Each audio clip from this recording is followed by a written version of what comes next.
Hello everybody and welcome back to Pikmin 2.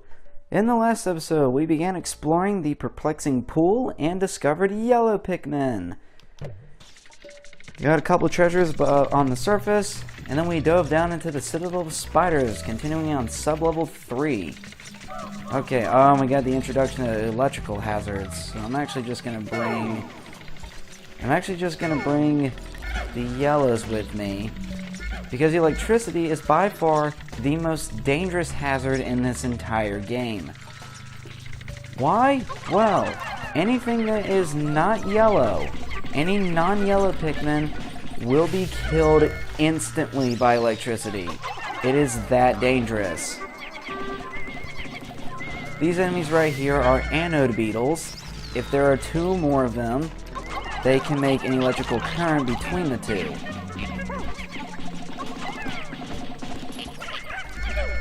Now, of course, that does mean if there's only one, then it's completely harmless. One anode beetle will not be able to kill any Pikmin. So I guess I don't really have to be killing them. I can just be bringing, well, I could just bring just yellows, which is kind of what I'm doing, because, unless you do that, yeah, that's what the swooping snitch bug does. They just fly around. They'll pick up two of your Pikmin randomly and just smack them back into the ground. 130 Pokos. Patience tester. It's a can of water chestnuts. Is the patience trying to get the can open? Probably. Get him. Get him. I'll help you.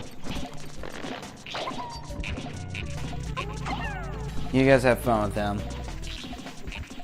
The yellows will be completely safe. These anode beetles can't harm them at all. Okay, let's go over here. Now, of course, the captains are still able to get hurt by electricity right now. Crap, I need white Pikmin over here, so I'm gonna kill these guys. I'm gonna kill these guys so I can bring my other Pikmin with me. No electrical currents.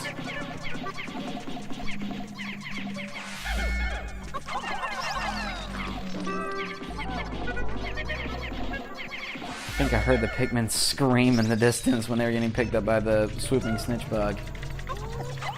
Might as well get rid of these guys because I do need to bring them over here because the hole is over this way. Okay.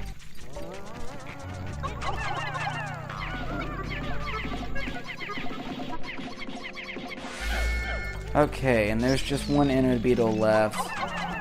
But I'm gonna get rid of him anyway, even though it's kind of pointless. Okay, that's all of them. Now I can bring everyone else. I need to break this wall down, and there's a buried treasure, so I need the white Pikmin to start digging it up.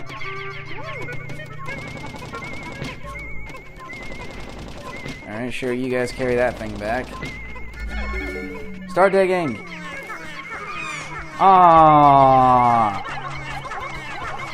Where did you come from? Why can't I hit you? Okay, you might be wondering where this swooping snitch bug just came from. I think from this point on, the caves are gonna start having traps.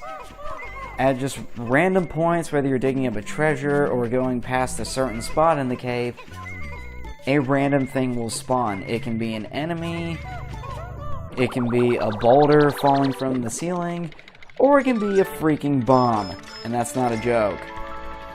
100 Pokos? That's half a clamshell. Memorial shell. Yeah, from this point on, the caves will start having random traps, which can get pretty annoying, so I'm probably going to have to start scouting around to make sure I can trigger them before all my Pikmin get, like, killed or something by them. Okay, get rid of this guy. Come here. Stop getting thrown to the ground. No, stop throwing my Pikmin to the ground. Why aren't you throwing them? I kept mashing A, but he wasn't actually throwing them. Oh, the last one was planted in the ground. Okay. Alright, break this wall down so we can continue.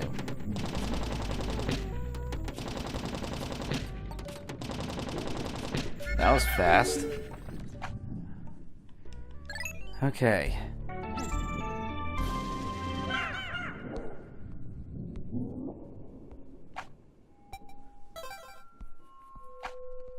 Sub-level 4!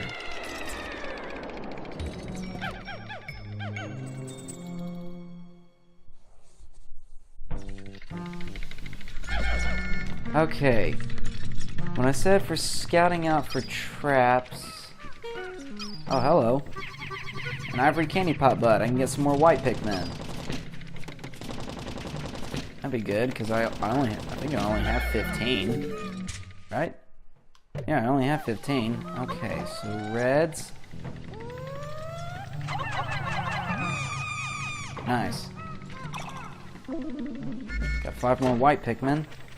The way I like to scout out, I go as one captain and bring along one Pikmin with him. Because certain traps are only activated by having Pikmin with you. So if you bring just one Pikmin, then you will trigger the trap. Get rid of this thing so they can get to the egg. Okay. What's in this one? Nectar! I'm gonna wait till the end of the floor in case there's more candy pot buds. I don't remember if there are, so usually I'll take just one white Pikmin around with me. Or 2, so I can scout around for any traps. Well, there's a lot of new enemies on this floor. Okay. Right there, that's a Hermit Crawmad. And they're kind of annoying because of what they like to do. They will lunge out at you, and you have to hit them from behind because that's where their weak spot is. Okay, let's see if I can get him.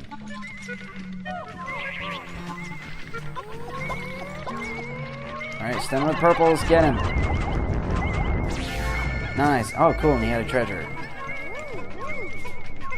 And when their nest disappears, that's when you know that they are defeated. Alright. Ooh, it's a piece of chocolate.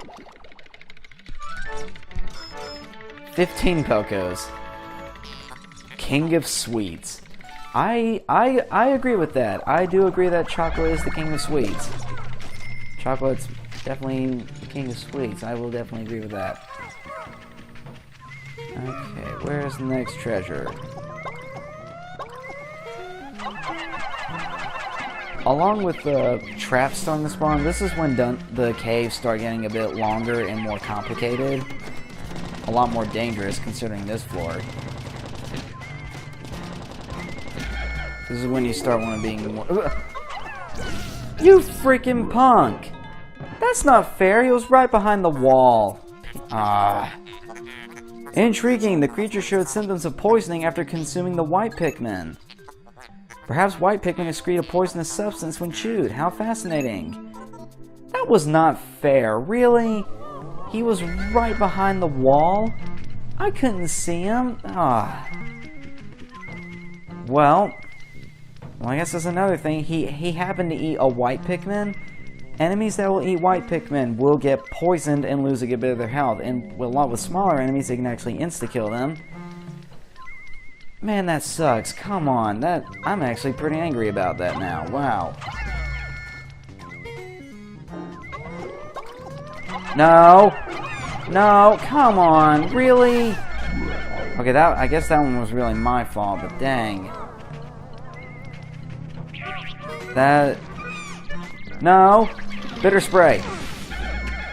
Okay. That's what the bitter spray does. It turns enemies into stone and freezes them. Can really help in situations like that. My god, I'm doing so poorly. No! No! Do not come after me. These little turds right here are water dumples. They're basically just underwater versions of bulborbs, although they can live on land too. They're basically amphibious bulborbs. In fact, they're actually related, the Bulbors, being in the same family as them. And Louie's almost dead. Great. Man, why am I doing so poorly? I'm normally decent at this game, but good God. This is going terrible. And one of those deaths wasn't even my fault.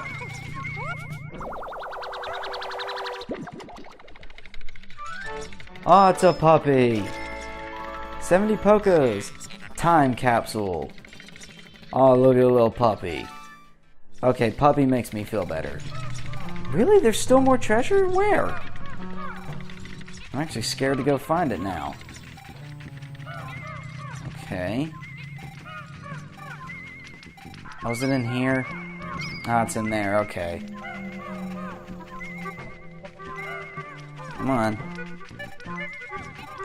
This thing, I guess. Looks like it's a book of matches. Because that's exactly what it is. Is that Bowser?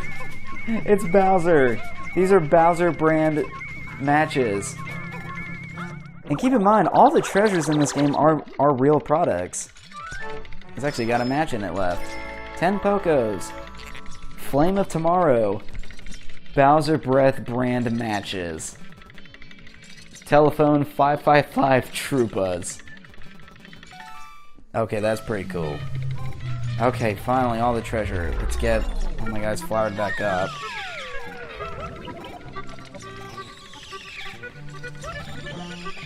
I get them all?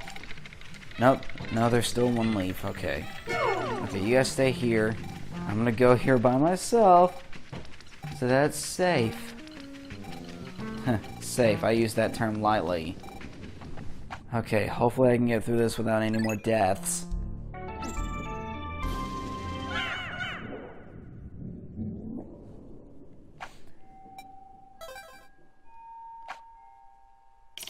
Alright, sub-level 5. This should be the final one.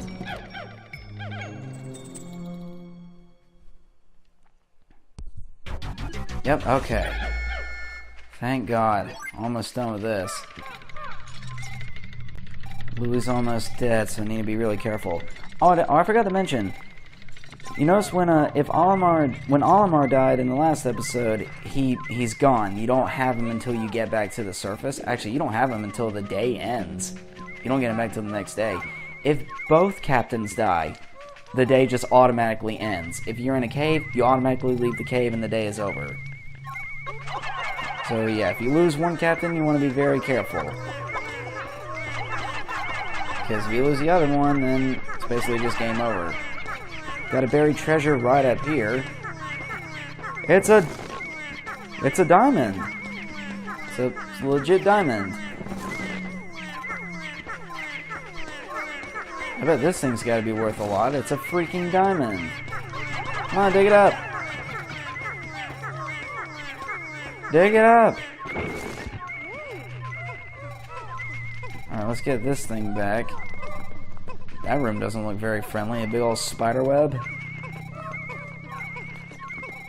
I mean, this is called the Citadel of Spiders, so I guess that makes sense.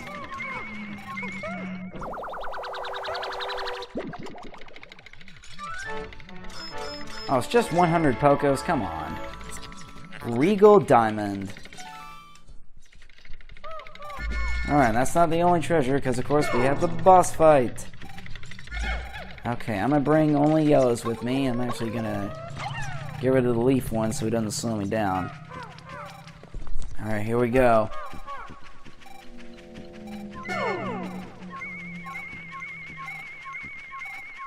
Where is he? Where is he? Come on, where the heck is he? Why are you not showing up? There he is! Beanie Longlegs. This guy was in the first game, but in this game, he's actually a lot easier. I'm actually going to take less Pikmin with me, because you can step on them kind of easily. No, you know what? Screw it. Let's have all of them with me. Fighting this guy with yellows is easiest because their high throw their high throw makes it easier for them to be thrown onto his body, which is the only place you can hurt him. You cannot attack his feet.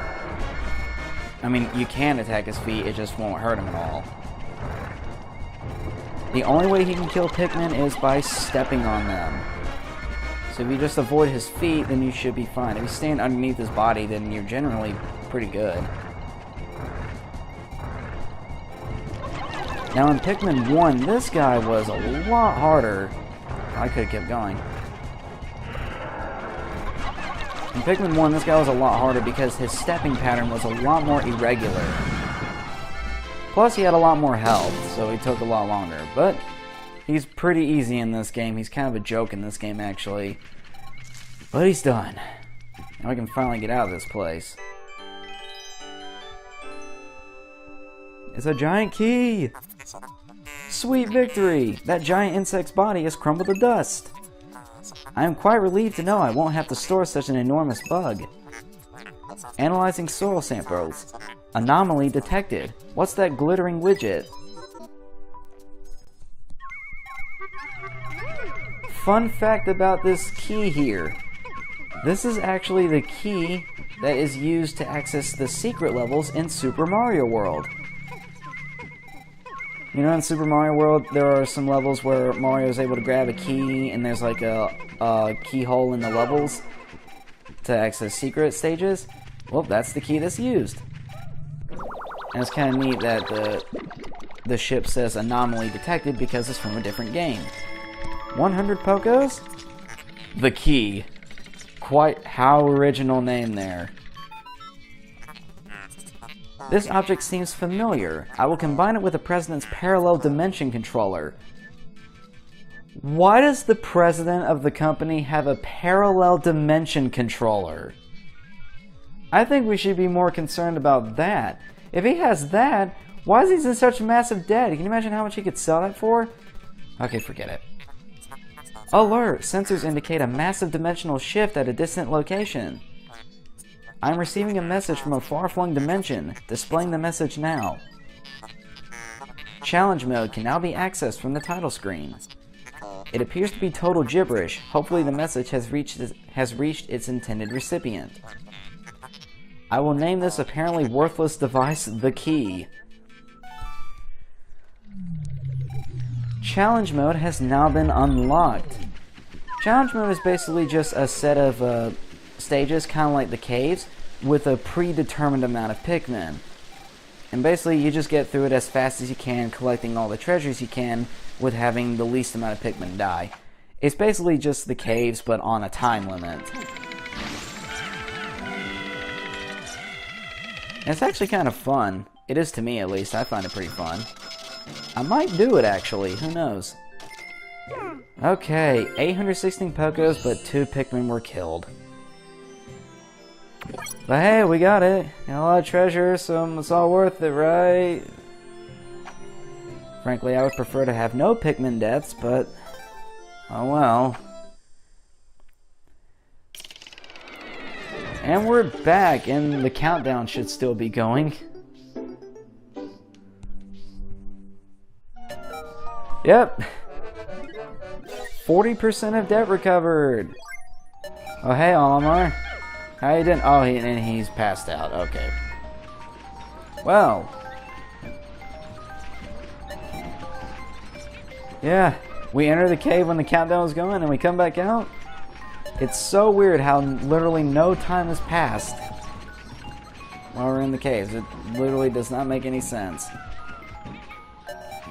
Well, end the day. Let's end the day.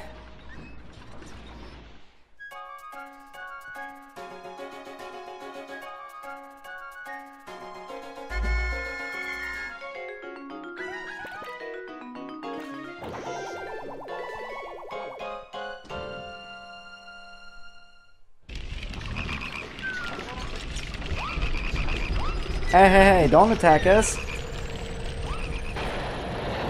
Lord, oh my god, look, there's 6 Wallewogs. 6 Wallewogs, a fiery blowhog, and a fiery bulblax. That's ridiculous. Today's report. Got a good bit of money.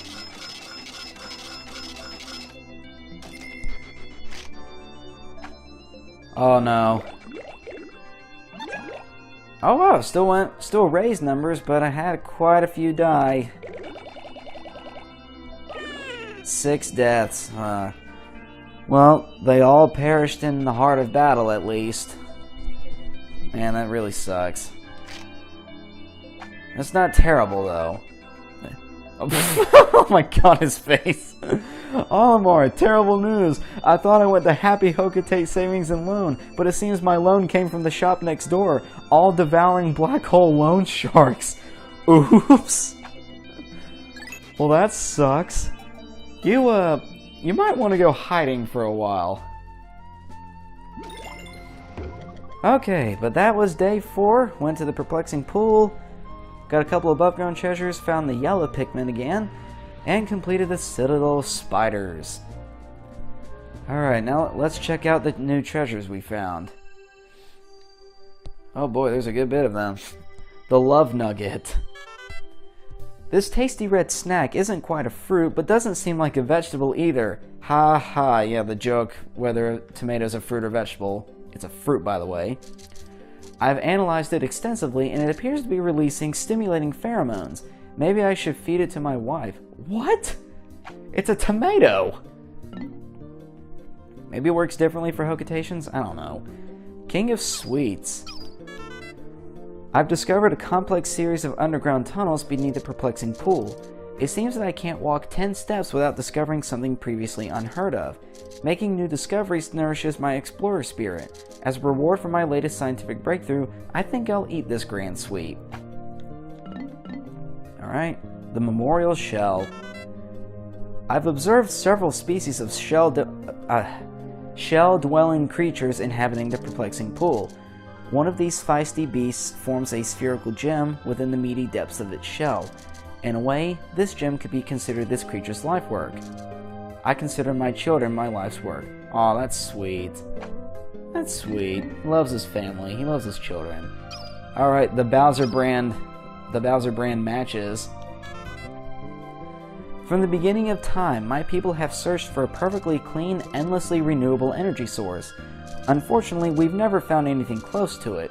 Rubbing these two objects together seems to produce fire. Maybe this is the long-lost energy source we've always been searching for. Alright. Impediment Scourge. Yellow Pikmin are infatuated with high places. They seem to love it when I toss them high in the air. Once I hurled them up to a high area and they came down with this treasure. Alright. The Time Capsule. Ah, it's a puppy. This must be some kind of a memorial capsule left by a lost civilization. It has left behind some image data, but I can't make any sense of it. I'm going to have to do some additional analysis. I'll document any exciting new developments in my log, along with pages and pages of meaningless doodles. Well, at least he's honest. Lip service. I've never had much desire to climb the corporate ladder, but I'm beginning to think I should.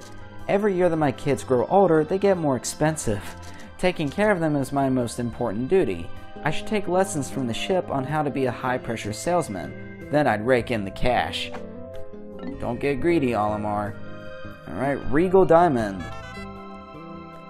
The other day, my daughter begged me to get her some jewelry. She's becoming so fashion conscious. I know girls grow up quickly, but I never imagined it would happen this fast. Paradoxical Enigma.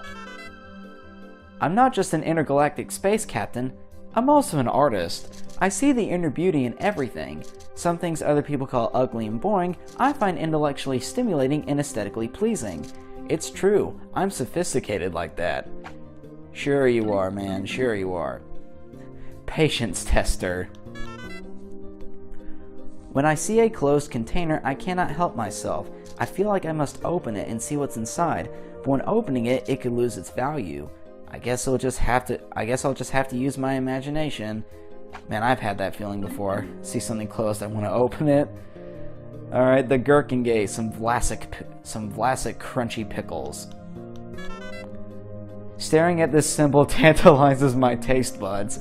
I've never observed this before, but my sight and sense of taste appear to be connected. Perhaps this is some new kind of psychological advertising. I'll have to tell the ship about it. Alright. Creative inspiration. Fascinating. If I keep staring at this symbol, I know I'll come up with a brilliant idea for a new product. Okay. And the key. This item came from the personal treasure hoard of a massive Pikmin-devouring spider.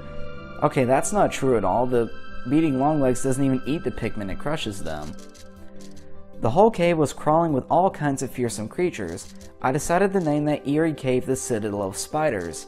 The ship can't stand bugs. Whenever I ask it to store a specimen for salvage, it threatens to stage a mutiny. Alright, and that's all the treasures, so now onto the Picklepedia. Alright, the fiery Bulblacks. Wake up!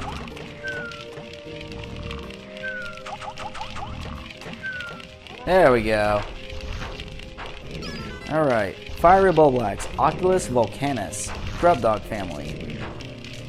Bodily excretions of a highly flammable waxy substance interact with the cell structure of this grubdog's skin, causing a chemical reaction that produces extremely high temperatures. The skin benefits from a spongy cell surface that diffuses the surface heat, protecting the creature's inner organs. Due to the astonishing amount of heat produced by this beast, it should be observed with great caution. And it's kind of freaky because you can see its face. Its face has like a melted appearance, and for some reason, one of its eyes is smaller than the other. I don't know why. Alright, Louie. No stove? No problem! This sizzling beast practically cooks itself! Remember to thoroughly extinguish the steaks prior to eating. You have to extinguish the steaks before you eat them. Water Dumple. Ichthyosa felinus, grubdog family. A resident of freshwater pools and marshes, this aquatic creature regularly feeds on insects that land on the surface of the water.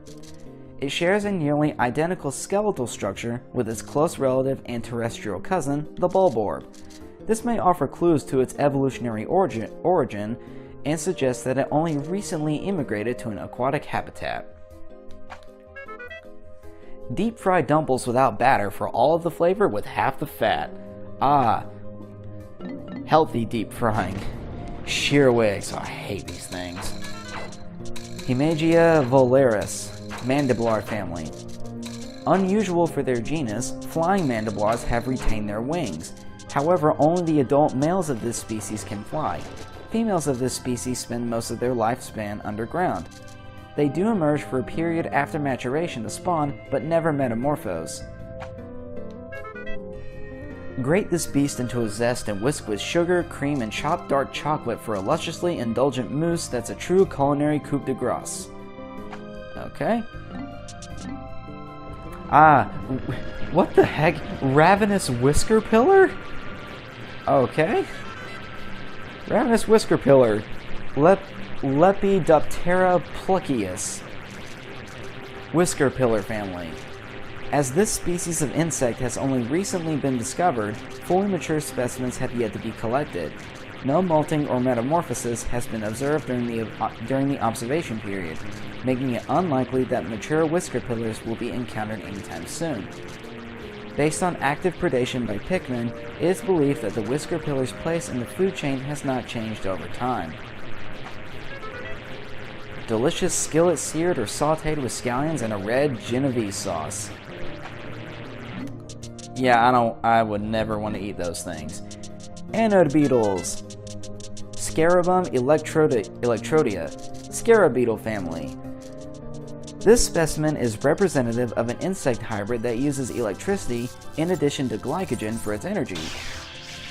Although difficult to confirm due to their microscopic size, tiny hairs on the creature's legs cause the friction that generates the electrical charge. The electrical charge is processed by the creature's internal machina battery structure and then stored as a induced electrical field. As this field reaches critical levels, surplus electricity is emitted, resulting in a low voltage current that is transmitted between specimens. It can shock other creatures in the immediate vicinity. Considering this process, it can be surmised that the largest impetus to pack behavior is not so much for synergic effect of producing as a pack as it is to take advantage of this most effective means of group preservation.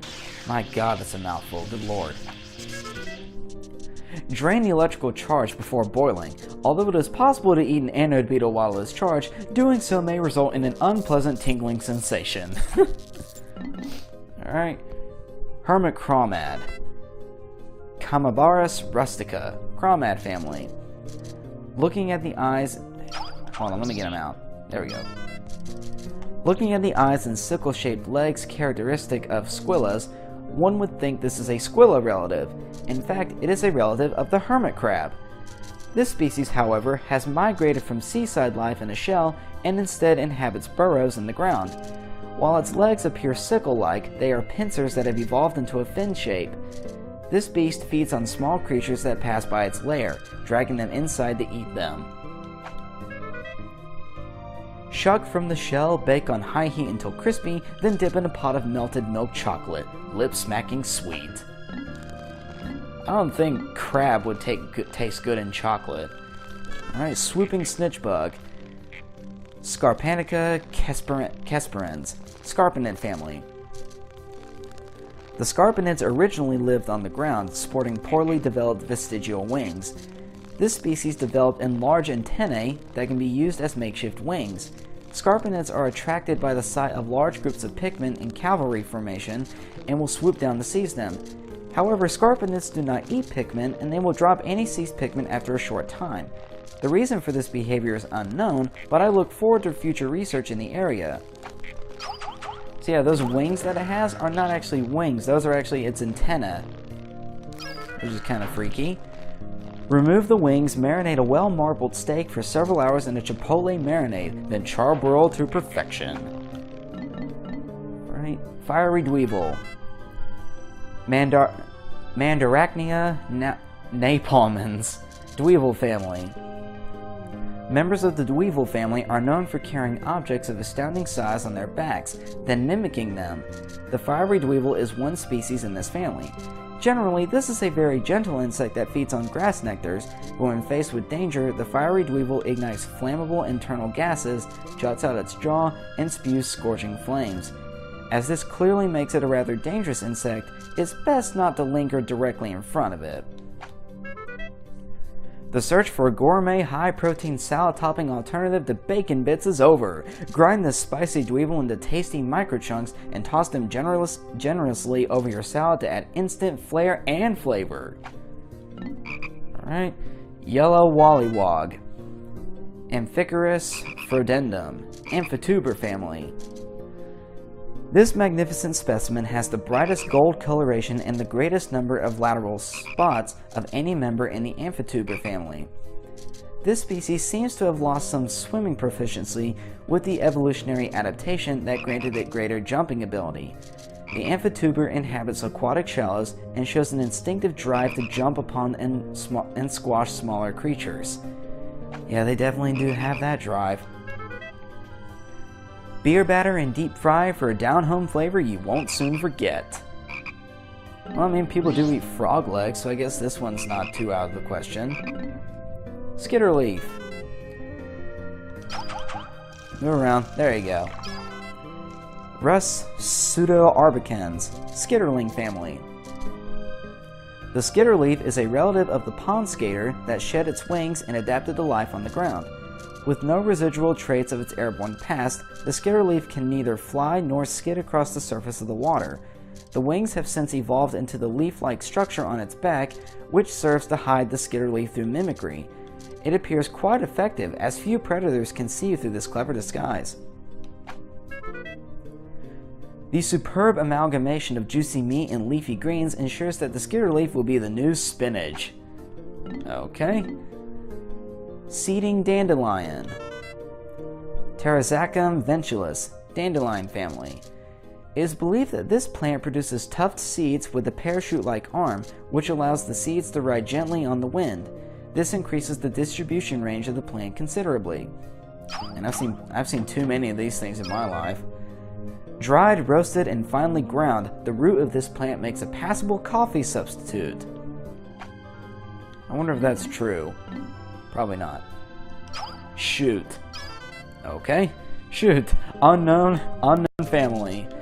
This is a young shoot of some kind, but what kind of tree species does it belong to? What shape will it take when it matures and grows to full height? Unfortunately, we are only able to obtain information from our portable scanners on a select few of the countless number of species we've encountered. But even if our expedition yields only brief observations on the life we encounter, it will still provide a better understanding of this bizarre planet. Inedible, and yet strangely delicious. How does that work if it's inedible? Alright, and last but not least, the Beanie Longlegs. Pseudoarachnia armoralis, arachnor family.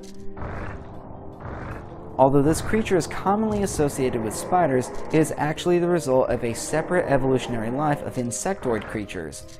Since the spherical body section supported by the creature's legs carries most of its internal organs, there appear to be no other features that would correspond to a head or abdomen. That's weird. Poisonous. Consumption results in prolonged writhing and uncontrollable mirth. Okay, and that is it. Definitely not as long as last time, thank goodness. Okay. Well, that's that. In the next episode, now that we have yellow Pikmin, I'm actually going to go back to Awakening Wood, because now, with the yellow Pikmin, there's a lot more areas we can explore now. Okay, until then, I will see you all in the next video. Goodbye!